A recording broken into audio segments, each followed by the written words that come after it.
So yesterday we found out that Tommy Robinson was actually due to be released from prison early because he has decided that, well, the judge has decided that he has had a, quote, change of attitude and is committed to complying with the order whilst noting the absence of contrition or remorse. So that is, of course, the order for him to take down the video, the documentary Silenced, that had something like 136 million views on Twitter.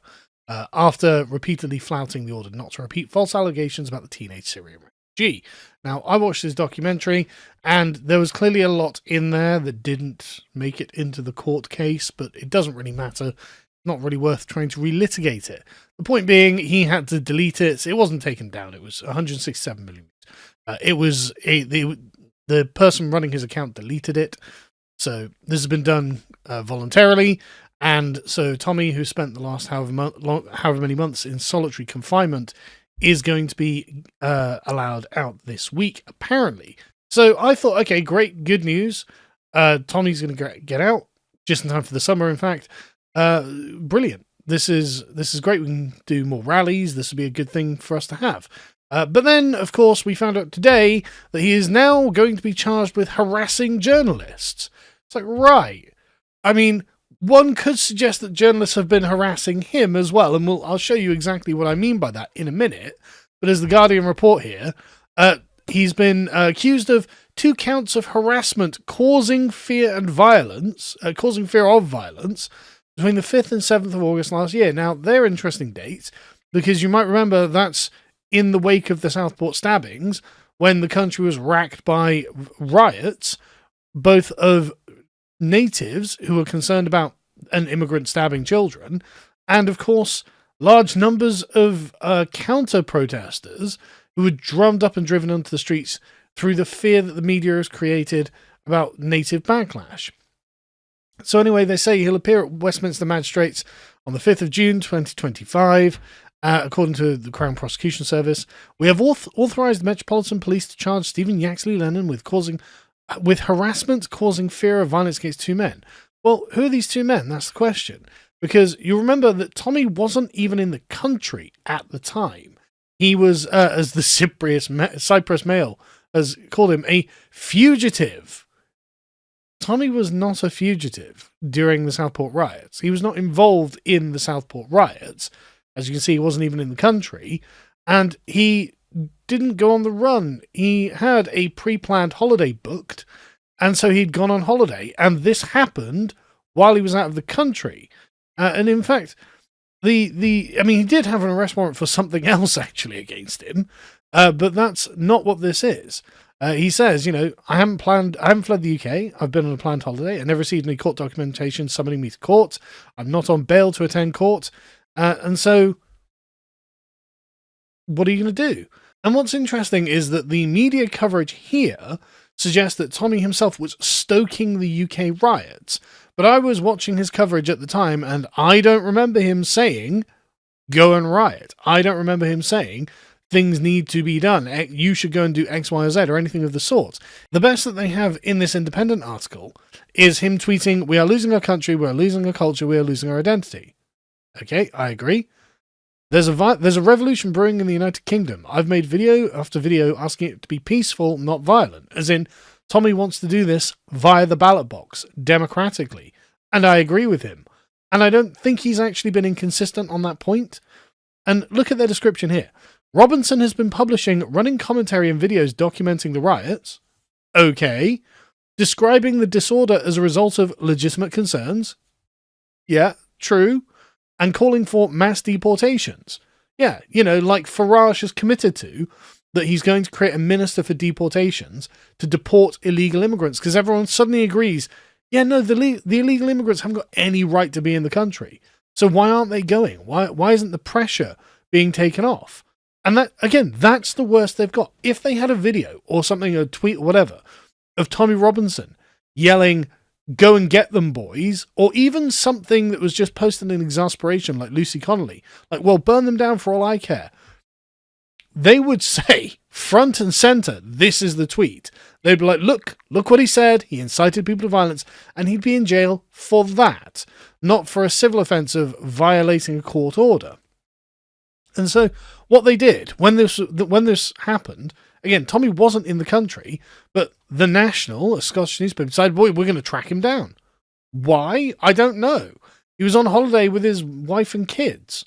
Like, he didn't cause the Southport riots. He didn't make them do these things.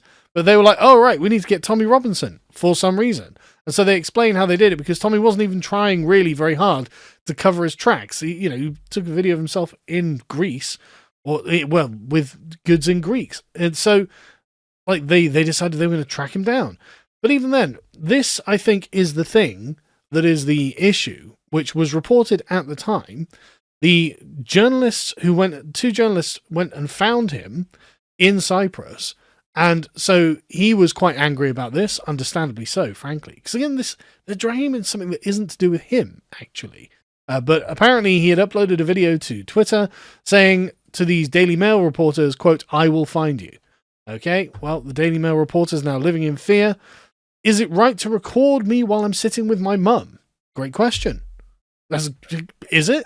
No, not really, especially when he's not connected to the Southport massacre or the Southport riots. Like, he's no more involved in this than anyone else. And yet their obsession with Tommy Robinson, they're like, oh, right, nativist anger is brewing. It must be Tommy Robinson's fault. It's like, no, I don't think this was his fault.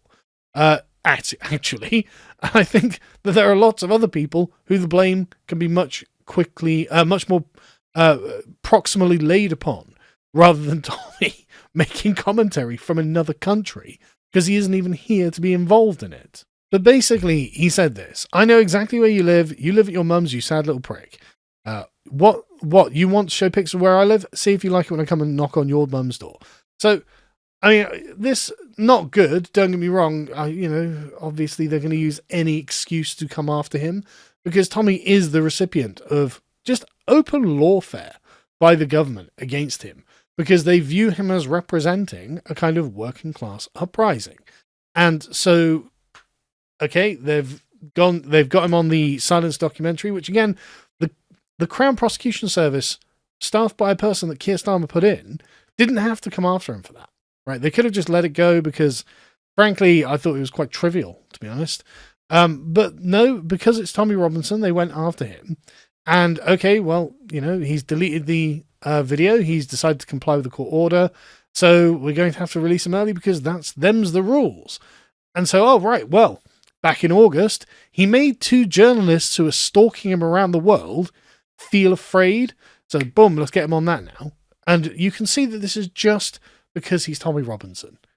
He is just the villain to them, and they just do everything they can to make sure that he feels the full force of the law. Because in this, the process really is the punishment. I mean, if he's lucky, he's going to be out of court for like a couple of weeks, out of jail for like a couple of weeks, so at least to be able to see his kids and his wife. But other than that, who knows, right? But I mean, look at this. Robinson was declared bankrupt in 2021, unable to open a bank account or monetize his social media channels. I mean, that is crazy, considering like he hasn't really done all that much other than object to the things that are happening to us. Like, the actual crimes he's committed are like kind of trivial. Like, oh, mortgage fraud. Okay, well, take it up with the bank. Take it up with whatever. Go.